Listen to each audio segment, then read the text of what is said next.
오늘부터는 여러분과 함께 히브리서의 말씀을 가지고서 이제 말씀을 상고를 하려고 합니다. 함께 살펴볼 이 히브리서는 편지 글입니다. 편지를 여러분께서 잘 이해를 하시려면 누가 이 편지를 썼는가, 기록자와 또 누가 이 편지를 받아보는가, 수신자, 그리고 이 편지가 어떤 배경으로 쓰여졌는가, 이런 점들을 염두에 두고 읽으실 때에 편지를 제대로 이해할 수가 있습니다. 히브리서 역시 성령의 감동으로 기록된 하나님의 말씀이지만 이 편지의 형식으로 기록이 되었어요. 특히 이 히브리서 같은 경우는 받아보는 독자들 또 그들이 처한 상황이 굉장히 중요한 편지입니다. 이 점을 염두에 두고 여러분이 말씀을 읽으셔야 한다는 거예요. 우선 우리가 이 히브리서를 살펴볼 때 누가 이 히브리서를 기록한 저자인가, 이 부분은 우리가 특정할 수가 없습니다. 히브리서를 여러분께서 읽어보시면 구약에 대한 풍성한 이해를 바탕으로 기록이 되었기 때문에 과거에는 사도 바울이 이 편지의 저자이다, 이런 생각이 우세했습니다. 하지만 요즘 학자들은 바울이라고 보는 사람들이 거의 없습니다. 예를 좀 들어보자면 이 인용하는 것에서 차이가 나요. 사도 바울의 경우는 구약 성경을 인용할 때 좀 명확합니다. 시편을 인용할 경우에 시편 둘째 편에 이런 식으로 명확합니다. 그런데 히브리서를 읽어보시면 성경 어디에서 일렀으되 이렇게 좀 모호합니다. 다윗의 글에 이르되 이렇게 좀 모호합니다. 그래서 이것은 사도 바울의 저작이 아니다. 그리고 이 히브리서를 읽어보면 헬라어 원문의 문체가 굉장히 유려합니다. 그런데 사도 바울은 문체의 유려함에 매이는 사람이 아니에요. 그래서 지금 이 히브리서 저자에 대한 중론은 바울이 아니다. 대신 이 초대 교회 가운데 구약에 굉장히 능통했고 언변이 뛰어났던 사람 하면 아볼로가 떠오르거든요. 이 아볼로가 이 히브리서의 저자가 아닌가, 이렇게 보는 견해가 많습니다만 이것도 명확하지 않습니다. 중요한 것은 이 저자가 누구인가 보다 이 히브리서를 받아보고 있는 독자들이 어떤 사람들이고 어떤 처지에 있는가 하는 점이에요. 우선 이 히브리서의 독자들은 제목에서부터 보여주듯이 히브리인들입니다. 예수 그리스도를 믿는 유대인 출신의 그리스도인들이라는 거예요. 그리고 이들은 지금 아주 심각한 위기에 처해 있는, 영적인 위기에 처해 있는 사람들입니다. 배교라는, 예수 그리스도를 믿는 데서 돌아서려는 배교라는 위험에 처해 있는 사람들입니다. 이 당시에 예수님을 믿는 사람들은 예수 믿는다는 단 한 가지 이유 때문에 박해를 당해야 했습니다. 재산을 몰수당하기도 하고 죽임을 당하기도 하고 온갖 능욕을 다 당해야 되는 그런 고통 속에 있었어요. 반면 똑같은 하나님을 섬기는데 유대교 같은 경우에는 로마가 합법적인 종교로 인정을 해 주었습니다. 그래서 로마의 비호를 받으면서 편하게 살 수가 있는 거예요. 그러다 보니까 이 유대인 출신 그리스도인들은 과거 자신들이 믿었던 그 유대교로 돌아가고 싶은, 그러면 박해를 피하니까 그런 큰 유혹에 흔들리고 있는 그들의 믿음이 지금 이 균열이 일어나고 있는 이런 상황에 처해 있었다는 거예요. 이들의 믿음을 굳세게 바로잡아주고 세워주기 위해서 기록된 편지가 바로 히브리서라는 것입니다. 그래서 여러분께서 이 히브리서를 읽으시면서 히브리서의 큰 주제가 무엇이냐, 흔들리는 믿음 바로 세우기, 이렇게 이해를 하시면 돼요. 그래서 우리도 이 책을 공부를 하면서 우리의 믿음이 더욱더 굳게 서나가는 복이 있기를 축복합니다. 자, 이제 이 히브리서의 서두 부분을 오늘 우리가 함께 살펴보면서 주시는 메시지를 들을 텐데요. 우선 첫 번째로 아들을 통해 말씀하시는 하나님에 대해서 우리가 볼 수가 있습니다. 1절에서 2절 전반부까지 함께 한 목소리로 보겠습니다. 시작. 옛적의 선지자들을 통하여 여러 부분과 여러 모양으로 우리 조상들에게 말씀하신 하나님이 이 모든 날 마지막에는 아들을 통하여 우리에게 말씀하셨으니. 자, 함께 읽은 말씀에서 성경 기자는, 이 히브리서 기자는 하나님이 옛적에 선지자들을 통해서 여러 부분과 여러 모양으로 말씀하셨다라고 묘사를 하고 있습니다. 자, 이 말씀에서 옛적에라는 표현은 구약 시대를 가리키고 있어요. 구약 시대에는 하나님께서 선지자들을 통해서 말씀하셨다. 여러 모양과 여러 부분으로 참 다양하게 말씀하셨다. 그래서 여러분께서 구약 성경을 보시면 이 창세기로부터 신명기에 이르는 소위 모세오경, 여호수아로부터 우리 성경 기준입니다. 역대하에 이르는 역사서, 그리고 욥기로부터 아가서에 이르는 시가서 혹은 지혜서라 불리기도 합니다. 그리고 마지막으로 이사야부터 해서 말라기까지 이르는 선지서, 이 참 다양한 모양으로 참 다양하게 하나님께서 선지자들을 통해 말씀하셨구나, 당장 발견을 할 수가 있습니다. 자, 이렇게 구약 시대에는 선지자들을 통해서 하나님이 말씀하셨는데, 이제 이어서 히브리서 기자는 강조하기를 이 모든 날 마지막에는 아들을 통해서 우리에게 말씀하셨다. 자, 이 모든 날 마지막에는 아들을 통해 우리에게 말씀하셨다라고 또 기록을 하고 있습니다. 자, 이 모든 날 마지막이라는 표현은 결론부터 말씀드리면 말세 혹은 종말이라는 뜻이에요. 이 모든 날 마지막이라는 표현은 말세 또는 종말을 가리킨다. 그러니까 하나님께서 말세에 이르러서는 아들을 통해서, 당신의 아들을 통해서 우리에게, 이제 히브리서를 받아보는 1차 수신자들뿐 아니라 이 신약시대 이후를 살아가는 우리에게 말씀을 하셨다는 거예요. 말씀하시는 하나님이라는 거죠. 그런데 아들을 통해서. 자, 우선 우리가 이 부분을 좀 더 상세히 살펴보기 전에요. 말세라는 용어, 종말이라는 용어를 좀 정리할 필요가 있을 것 같아요. 여러분께서는 이 종말 혹은 말세 그러면 어떤 생각을 가지십니까? 통상적으로는 예수님이 재림하시는 그 특정한 순간을 떠올리는 경우가 상당히 많습니다. 그런데 성경이 말씀하고 있는 이 말세 혹은 종말이라는 것은 그 한순간을 가리키는 게 아니에요. 오히려 예수님의 초림에서부터 재림에 이르는 이 전기간, 자, 이 용어를 꼭 기억하셔야 돼요. 성경에서 마지막 날에 혹은 말세에 이렇게 이야기할 때에는 예수님이 이 땅에 성육신에서 아기로 오신 초림의 순간으로부터 예수님이 이 땅에 심판주로 다시 오실 재림의 순간까지 이 전기간을 가리켜서 말세라고 부르는 거예요. 그러니까 이 말세에 하나님은 우리에게 아들을 통해 말씀을 하셨다는 겁니다. 이걸 지금 굉장히 강조하고 있습니다. 자, 이런 묘사를 통해서 지금 성경 기자는 하나의 이 대조를 보여주려고 하고 있어요.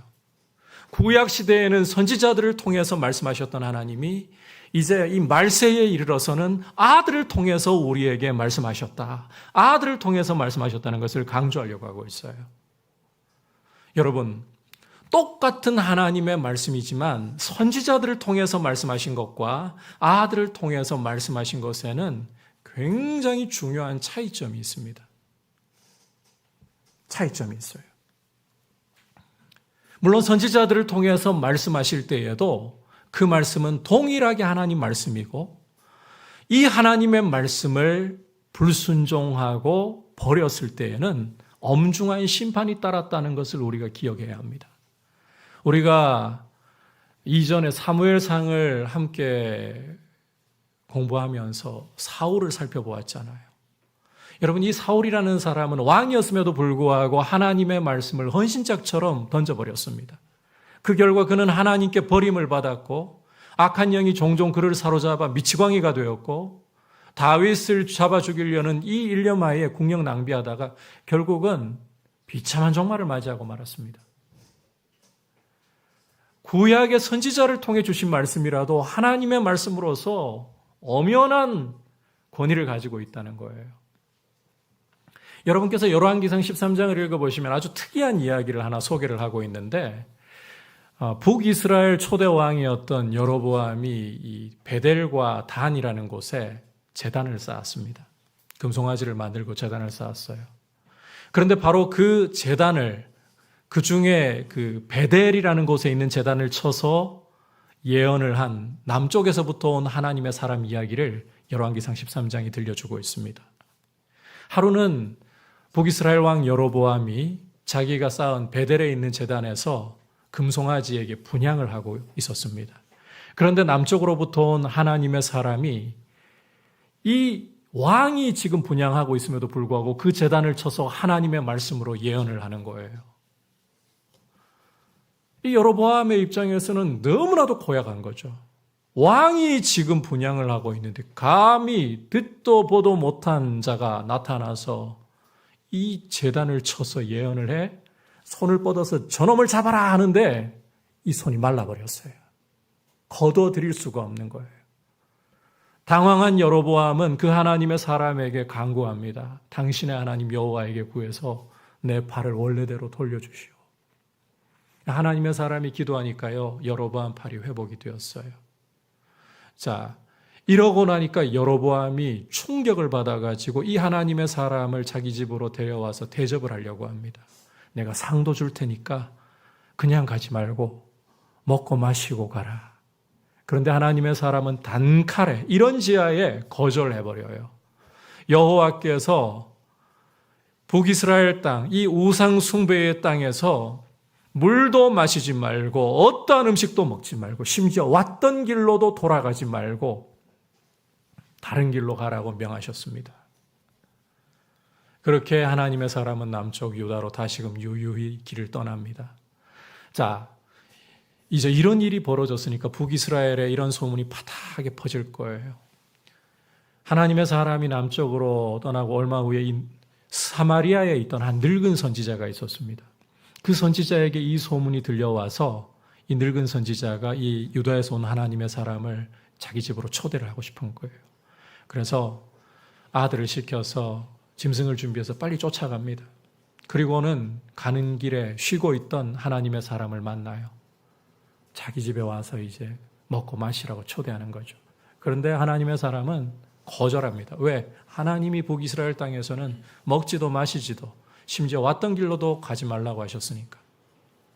그때 이 늙은 선지자가요, 사마리아 늙은 선지자가 거짓말로 천사가 나한테 하나님의 말씀을 전해주셨어. 당신을 집으로 영접해서 대접하라고 말씀을 주셨어. 이렇게 속이는 거예요. 지금까지 잘 왔던 유다 출신의 하나님의 사람이 이 순간 긴장을 풀어버리고 천사가 하나님의 말씀 전해주었다니까 이 늙은 선지자를 따라갑니다. 그리고는 집에서 먹고 마시는데, 자, 여기서 진짜 기이한 일이 일어나요. 늙은 선지자 거짓말로 이 하나님의 사람 초대했잖아요. 그런데 이 거짓말로 부른 이 늙은 선지자에게 진짜 하나님의 말씀이 임해버렸어요. 그리고는 따라와서 먹고 마시는 진짜 하나님의 사람에게 책망을 합니다. 네가 먹지도 마시지도 말라고 했던 곳에서 먹고 마시니 이제 집을 나와 길을 갈 때에 사자가 너를 찢어 죽이리라. 그리고 그 말씀대로 유다에서 온 하나님의 사람은 사자에게 찢겨 죽임을 당합니다. 참 특이한 이야기예요. 거짓말로 속인 이 늙은 선지자는 진짜 하나님 말씀이 임해가지고 책망을 하고 있고, 진짜 하나님의 말씀을 받아 전달했던 이 참 하나님의 사람은 사자에게 죽임을 당하고 있고, 도대체 이걸 어떻게 이해를 해야 될까? 그런데 여러분, 이 이야기의 핵심은 이거예요. 참 하나님의 사람이라 할지라도 하나님의 말씀을 버렸을 때에는, 하나님의 말씀을 불순종했을 때에는 하나님의 말씀이 이렇게 지엄하게 심판을 가져올 수밖에 없다. 그만큼 하나님의 말씀은 엄중한 것이다. 확실한 것이다. 누구도 돌이킬 수 없는 것이다. 따라서 여러분, 우리가 이 구약의 선지자들을 통해 주신 말씀도 엄중한 하나님의 말씀이라는 것을 결코 우리가 잊어버려서는 안 돼요. 심지어 예수님께서도 이 땅에 오셔서 구약의 선지자들을 통해 주신 말씀을 하나님의 말씀으로, 아버지의 말씀으로 존중을 하셨습니다.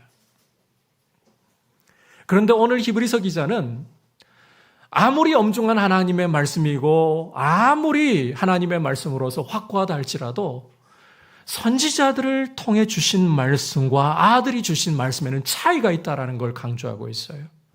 그 차이가 뭐냐? 오늘 말씀에 구체적으로는 없지만 앞으로 보면 이게 다 드러나게 되는데요. 최종성이라는 차이가 있습니다. 조금 더 이해를 돕기 위해 말씀을 드리자면 아들을 통해 말씀하셨다는 것은 최종 권위로 말씀했다. 최후 통첩으로 말씀했다. 이런 뜻이라는 거예요.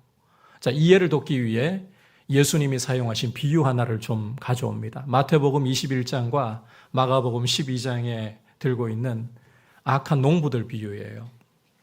어떤 사람이 포도원을 만들고는 그 포도원을 농부들에게 새로 주고 먼 타국으로 떠났습니다. 이제 수확할 때가 이르러서 열매를 얻으려고 세를 받아야죠. 주인이 종을 보냈어요. 그런데 이 농부들이 이 주인이 보낸 농부를 실컷 때리고 빈손으로 돌려보낸 겁니다. 그래서 주인은 또 다른 종을 보냅니다.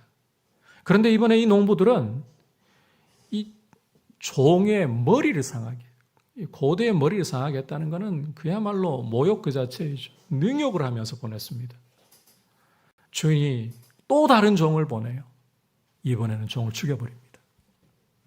반복해서 종을 보내는데 계속 이런 일이 벌어지는 거예요. 그러자 주인이 비장의 카드, 최후의 카드를 하나 꺼내듭니다. 이 농부들이 내 아들은 존대하겠지. 사랑하는 아들을 보내는 거예요. 그런데 이 농부들이 어떻게 하느냐? 아들을 죽이고 우리가 포도원 차지하자. 자, 주님이 이 비유를 말씀하신 것은요,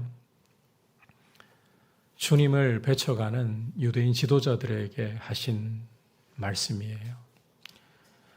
자, 이 비유에서 주인이 보낸 종들, 오늘 말씀에서 선지자들이라고 보시면 되는 거예요. 선지자들. 그리고 주인이 아들을 보내잖아요. 그 아들이 누구이냐? 바로 예수 그리스도이신 거예요. 이렇게 종들을 통해 말씀하신 것, 선지자들을 통해 말씀하신 것과 아들을 통해서 말씀하신 것은 종의 말씀과 아들의 말씀. 그러니까 이 아들의 말씀은 아버지의 권위 그 자체, 더 이상의 확실한 말씀은 없다. 최종 권위이다. 최후 통첩이다. 이 말씀을 무시하고 이 말씀을 거역한다면 이제는 하나님의 불같은 심판을 피할 길이 없다라는 것을 히브리서 기자는 이 동일한 하나님의 말씀이지만 이런 차이점을 보이지 않게 드러내면서 강조하고 있는 것입니다. 여러분, 똑같은 하나님 말씀이지만 차이가 존재하는 거예요.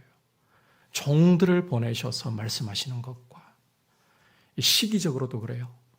마지막 날에 종말의 아들을 통해서 말씀하셨다. 그렇다면 이 종말의 아들을 통해서 하시는 말씀은 반드시 들어야 하는 말씀이라는 거죠. 그리고 우리가 히브리서를 또 뒤에서 공부해 보면 알겠지만 이 종들, 선지자들을 통해 하시는 말씀은 예고편입니다. 쉽게 말하면 모형과 그림자. 그러면 실체가 누구냐? 바로 이 아들 예수 그리스도신 거예요. 구약의 모든 말씀은 이 아들이 오실 것을 선지자들을 통해 예고하는 말씀이었고, 신약의 예수 그리스도를 통해서 주시는 이 모든 말씀들은 이제 이 아들이 오셨다, 선지자들이 말한 모든 것을 이루었다, 이런 말씀이라는 거예요. 그런데 이런 실체를 두고 모형과 그림자로 돌아가겠느냐? 여러분께 한번 여쭤보고 싶어요. 너무 비싼 차 하면 현실감이 떨어지니까 국민 세단 중에 하나인 그랜저. 자, 그랜저를 두고 옆에다가 그랜저 모형을 뒀어요. 어느 거 줄까? 여러분 뭘 받으시겠습니까? 차가 없어요. 내가 차가 없어요. 자, 그런데 그랜저 실물, 그랜저 모형 어느 거 선택하시겠어요? 모형을 택할 바보 없겠죠. 차가 필요한데. 이런 차이라는 거예요. 아들을 통해 주신 말씀.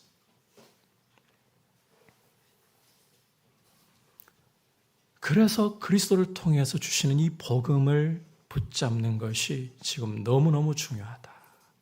지금 이런 강조를 히브리서 기자가 편지의 서두부터 이야기하고 있는 것입니다. 자, 이 부분을 더 강조하기 위해 이제는 하나님의 말씀의 통로이신, 최후 통첩의 말씀의 통로이신 아들이 누구신가를 히브리서 기자는 계속해서 이야기하기 시작합니다. 함께 2절 중반부에 이 아들부터 3절까지 한 목소리로 보겠습니다. 시작. 이 아들을 만유의 상속자로 세우시고 또 그로 말미암아 모든 세계를 지으셨느니라. 이는 하나님의 영광의 광채시요 그 본체의 형상이시라. 그의 능력의 말씀으로 만물을 붙드시며 죄를 정결하게 하는 일을 하시고 높은 곳에 계신 지극히 크신 이의 우편에 앉으셨느니라. 자, 이제 함께 읽은 말씀에서 보시면 하나님의 말씀의 최종 통로이신 이 아들이 어떤 분이신가, 또 어떤 일을 하셨는가, 이렇게 히브리서 기자가 차례로 보여주고 있는데 약간은 집중을 해주셔야 돼요. 먼저 그리스도는 어떤 분이신가? 아들이신 그리스도는 어떤 분이신가? 첫 번째로는 만유의 상속자라고 묘사를 하고 있어요. 만유의 상속자. 이 장차올 세상을 다 소유하시는 주인, 왕이시라는 거예요. 이것도 히브리서가 흘러갈수록 공개됩니다만 장차올 흔들리지 않을 영광의 나라, 하나님의 나라. 그 나라를 하나님이 장차 이루실 것입니다. 더 이상 죄와 사망이 없는, 눈물과 고통이 없는, 저주가 없는 그 하나님의 나라를 여시고 하나님께서는 새 하늘과 새 땅을 이 땅 가운데 가져오실 거예요. 그 나라의 왕이자 주인이신 분이 바로 예수 그리스도이시다.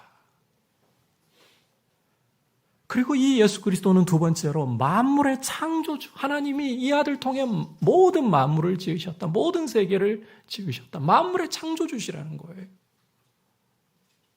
뿐만 아니라 이 아들은 하나님의 영광의 광채이시고 그 본체의 형상이시다. 이걸 쉽게 이야기하자면 하나님을 그대로 보여주는 분이다. 여러분께서 요한복음 14장 보시면 빌립이 예수님에게 아버지를 좀 보여주십시오. 우리에게 아버지 좀 보여주세요. 하나님 아버지 보여주세요. 그때 예수님 뭐라 하셨습니까? 너희가 이토록 나와 함께 오래 있었는데 모르겠냐? 나를 본 자가, 예수님을 본 자가 곧 누구를 보았다? 아버지를 보았다고 하셨어요. 여러분 정리를 해보자면 예수 그리스도는 장차 올 영광의 나라 하나님 나라의 주인이시고 왕이시며 만유를 창조하신 하나님 그분 자신이시라는 거예요. 그분을 보면 하나님을 보는 것이에요. 이런 탁월하신 분이 예수 그리스도이시다. 자, 이어 히브리서 기자는 이제 이 탁월하신 그리스도께서 하신 탁월하신 일을 보여주고 있는데 먼저 예수 그리스도께서는 능력의 말씀으로 만물을 붙들고 계신다. 만물을 창조하실 뿐만 아니라 만물을 그 능력의 말씀으로 붙들고 계신다. 여러분 오늘 아침에 해가 떠오르고 이제 봄이 와서 이렇게 계절이 바뀌고 누구의 역사입니까? 그냥 돌아가는 거니까 그렇게 당연히 오는 것입니까? 아닙니다. 만물을 그리스도께서 능력의 말씀으로 붙들고 계시기 때문에 우리가 눈을 뜨고 호흡을 할 수 있고 이 하루를 살아갈 수 있는 것 그리스도께서 만물을 붙드시기 때문입니다. 그처럼 만물을 붙드시는 분이시다. 그런데 그분이 이제 두 번째로 탁월한 일 무엇이냐? 죄를 정결하게 하는 일을 하시고 하나님의 보좌 우편에 앉으셨다. 여러분, 만물을 창조하고 만물을 유지하시는 그 전능하신 하나님께서 자기를 낮추어 이 땅에 오셔서 우리 죄를 짊어지고 십자가에 죽으셔서 우리 죄를 도말하시는 그 놀라운 일을 하시고 이제는 부활승천하여 하나님 보좌 우편에 앉으셨다는 거예요. 이 보좌 우편에 앉으셨다는 말을 이해하는 게 참 중요한데 이것도 뒤에 가면 상세하게 히브리서 기자가 설명할 겁니다. 구약 시대의 제사장들이 하나님을 섬길 때 보면 성소에서 이 표현 잘 들으셔야 돼요. 계속해서 서서 섬겼습니다. 앉을 수가 없었습니다. 왜냐하면 구약시대에는 제사가 해마다 반복되고 끝나지 않았기 때문이에요. 죄 문제를 해결해야 되는데 구약시대에는 모형과 그림자라 그랬잖아요. 드리는 제물이 짐승, 불완전한 짐승. 게다가 그 제물을 드리는 제사장도 죄 때문에 죽을 수밖에 없는 사람. 그러니까 이게 죄가 안 씻겨져요. 의식적으로는 씻겨지지만 양심을 씻지를 못하는 거예요. 그러니까 이 제사는 해마다 반복되고 제사장들은 성소에서 서서 섬길 수밖에 없습니다. 일이 안 끝나니까, 제사가 안 끝나니까. 그런데 예수 그리스도는 자기의 몸을 흠없는 완전한 제물로 단번에 십자가에서 영원히 들이심으로 죄를 단번에 영원히 도말하셨고 이제 하나님 보좌 우편에 앉으셨습니다. 왜 앉으시는 겁니까? 죄를 위한 제사가 단번에 영원히 끝나버렸기 때문인 거예요. 그리스도의 피만으로 죄를 다 씻고 더 이상의 제사가 필요가 없다는 것입니다. 그리스도의 피만으로 충분하다는 것입니다. 이게 앉았다는 의미예요. 이런 놀라운 일을 하신 주님은 만물 위에 높으신 분. 빌립보서 2장에서 묘사하는 것처럼 모든 이름 위에 뛰어난 이름을 가지시고 모든 무릎이 그 앞에 꿇어야 하는, 모든 혀가 주라고 자백해야 하는 분으로 등극하셨습니다. 이게 그리스도께서 하신 탁월한 일이라는 거예요. 여러분 좀 정리를 해보자면 예수 그리스도는 만유를 창조하신, 그리고 장차올 하나님 나라의 왕이신 분이시고 그분은 만물을 붙들고 계실 뿐만 아니라 그렇게 높으신 분이 우리를 위하여 한없이 낮아지셔서 십자가로 우리 죄를 대속하시고 완성하셔서 이제는 가장 높으신 하나님 보좌 우편에 영광으로 앉아 계신다. 이게 예수 그리스도에 대한 묘사입니다. 탁월하신 그리스도시라는 거예요. 이 탁월하신 그리스도께서 말씀하신다. 하나님이 이 아들을 통해 말씀하신다. 그러면 어떻게 해야 될까요? 들어야 하는 것입니다. 여러분, 이 히브리서를 받아보는 1차 독자들 어떤 사람이라고 했습니까? 유대인 출신의 그리스도인들. 그런데 이들은 지금 예수를 믿는 것 때문에 박해를 당하고 있다 했잖아요. 조롱받고 능욕을 당하고 때로는 재산을 빼앗기기도 하고 목숨의 위협을 받아야 하는 박해의 상황 속에 있었어요. 예수님을 믿는다는 단 한 가지 이유 때문에.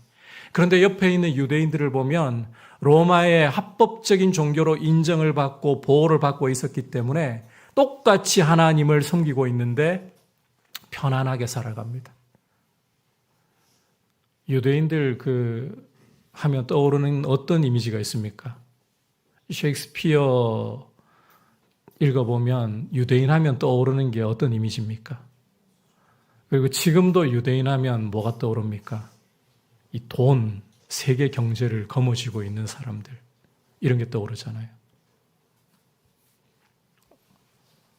하나님을 똑같이 섬기는데 예수 믿는다는 이 하나 때문에 지금 죽을 고생하고 있고, 똑같은 하나님 섬기는데 예수 안 믿는다는 유대교라는 이 이유 때문에 편안하게 살고 있고, 이걸 보면서요, 지금 이 유대인 출신 그리스도인들은 믿음이 흔들거리고 있는 거예요. 돌아가야 되나?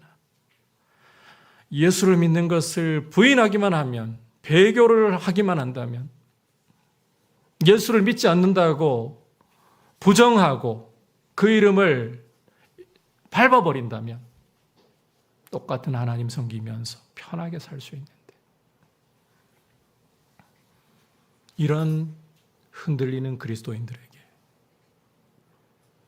아들을 통해 주신 말씀은 최종 권위의 말씀이다.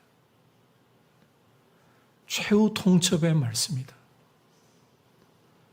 이 말씀을 듣지 않으면 어떻게 되겠느냐? 앞서 포도원 농부 이야기했잖아요. 포도원 농부들이, 악한 농부들이 아들까지 죽이고 주인의 명을 거절했을 때 비유를 보시면 군대를 보내서 쓸어버리고 다른 이에게 포도원을 넘겨줍니다. 예수 그리스도를 통해서 주시는 이 복음의 말씀을 거절하고 예수 그리스도를 던져버린다면 하나님을 적으로 돌리는 무서운 일이라는 거예요. 여러분, 예수 그리스도야말로 하나님의 최종적인 말씀의 통로이십니다. 그분이 말씀, 최종적인 하나님의 말씀 그 자체이십니다. 이런 분의 말씀을 거절한다는 것이, 이런 분을 거절한다는 것이 얼마나 위험천만한 일인가를 우리는 알아야 되는 거예요. 이런 아들을 보내셔서 말씀하시고 아들을 믿으라고 하시는 하나님의 말씀을 거절하고 불순종한다는 것이 얼마나 두려운 일인가를 우리는 기억을 해야 한다는 것입니다. 여러분, 가장 무서운 일이 무엇이냐? 심판주이신 하나님의, 소멸하는 불이신 하나님의 손 안에 빠지는 것입니다. 하나님을 적으로 돌려놓는 것입니다. 우리는 이 땅에서 살아가면서 여러 가지를 겁낼 때 참 많습니다. 돈이 없어서 겁이 납니다. 이 참 큰 문제이죠. 먹고 살아야 되니까. 이 돈이라는 것은 실제적인 문제니까. 하나님께서 여러분들에게 먹고 사는 문제에 대해서 부정하라고 하시는 거 아닙니다. 우리를 육체로 지으셨기 때문에 또 돈도 주시는 분이 하나님이십니다. 그런데 여러분, 돈이 전부라고 생각하셔서는 안 돼요. 돈이 우리 육체를 유지하기 위해 필요하지만 돈이라는 것은 수단일 뿐, 하나님이 우리에게 주시면 우리 손에 잡히는 것이고 거두어 가시면 빈손이 되는 것이고 수단일 뿐이라는 것을 기억하셔야 돼요. 돈이 있고 없고가 우리의 삶의 이 두려움을 가져오게 내버려 두어서는 안 돼요. 돈 없으면 두려워지는 건 맞습니다. 그러나 그것이 우리 삶을 쥐고 흔들어서는 안 돼요. 건강도 마찬가지입니다. 이젠 건강하게 잘 사는 게 참 중요한 시대잖아요. 먹는 것에서도 굉장히 신경을 쓰고 있잖아요. 이 건강이 참 중요해요. 돈이 있어도 건강 잃어버리고 나면 유지를 못 하잖아요. 그런데 이 건강이라는 것도 우리 삶을 쥐고 흔드는 요소가 되게 해서는 안 되는 거예요. 우리가 바라던 일들이 실패하고 이루어지지 않는다고 그것이 우리 삶을 쥐고 흔들게 하는 요소가 되게 해서는 안 되는 거예요. 여러분, 뭐가 정말 두려우십니까? 돈 없는 게 두렵습니까? 두렵긴 두렵습니다. 그런데 그게 여러분의 삶을 위협할 정도로 두려워서는 안 돼요. 건강을 잃어버렸습니까? 두려운 일입니다. 걱정되는 일입니다. 그러나 그것이 삶을 위협하는 요소가 되게 해서는 안 되는 거예요. 정말 그리스도인이 두려워해야 할 것은 하나님을 적으로 돌려놓는 것이에요. 우리를 사랑하셔서 독생자를 아끼지 않고 내어주셔서 회개하고 돌아오라고 천국 복음을 우리에게 주신 하나님 뿐만 아니라 찬란한 영광 중에 계시는 그 그리스도를 십자가에 우리 대신 죽게 하셔서 우리를 죄에서 건져내시고 이젠 성령으로 우리를 다스리게 하시는 이 자비하신 하나님을 적으로 돌려놓는 것, 이게 가장 무서운 일이라는 겁니다. 쉽게 이야기하자면 예수 그리스도를 믿는 믿음에서 떠나, 복음에서 떠나 돌아서는 일이라는 거예요.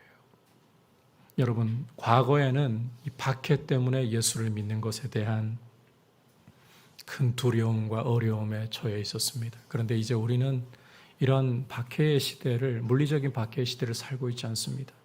그러나 우리는 세상의 유혹 앞에서 흔들리는 우리의 모습을 가지고 살아가고 있습니다.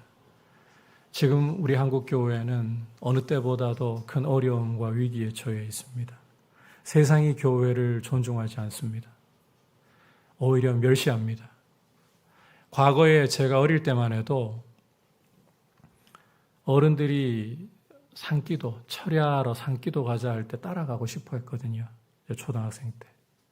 어른들이 따라오지 말고 집에서 잠이나 자라 그래요. 너무 가고 싶은데 따라오지 마라. 잠이나 자라. 그 교회에서 이제 중학생 이상 형들, 누나들이 철야기도 한다고 같이 좀 끼어서 철야기도 하고 싶은데 초등학생은 집에 가라. 안 끼워줘요. 그때는 그렇게 철야하고 산기도 가고 이런 데 너무너무 따라가고 싶어 했어요. 그런 거 좋아했어요.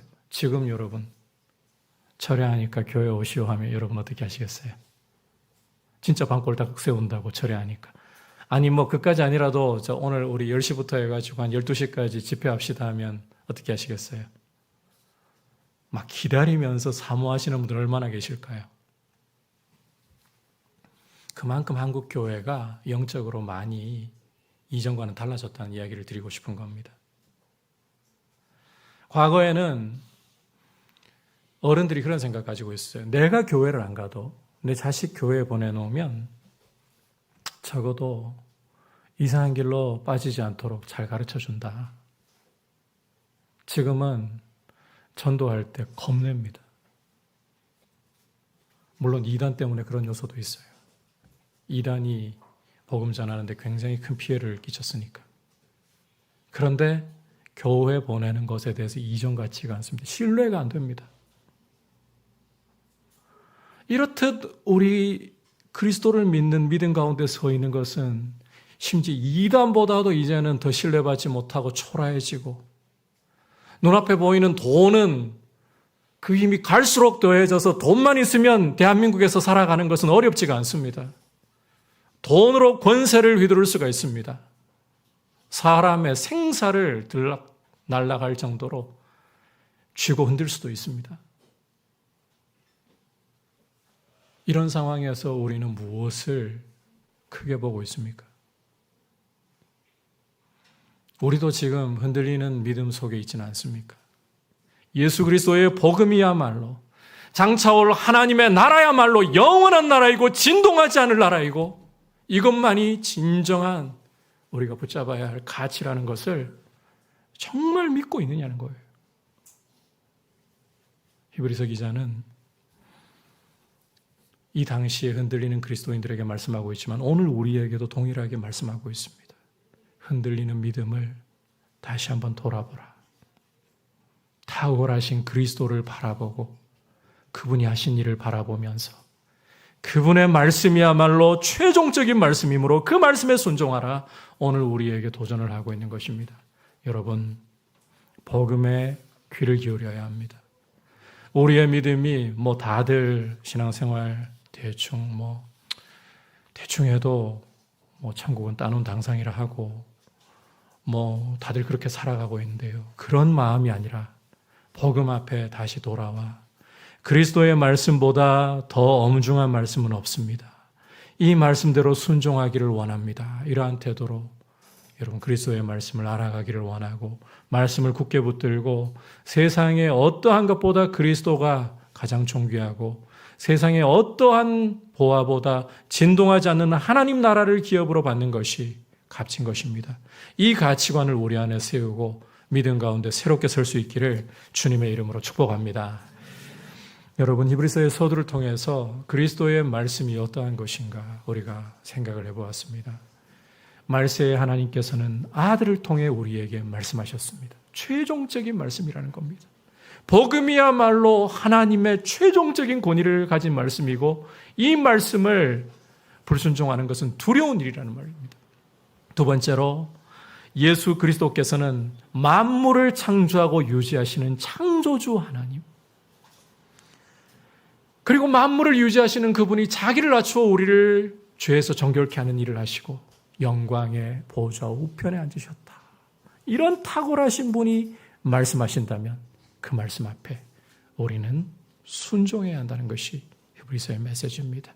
이 사실 기억하고 복음으로 다시 한번 굳세게 서서 흔들리는 믿음, 세상의 유혹 앞에 요동하는 믿음을 굳세게 세울 수 있는 우리의 모습 되기를 축복합니다.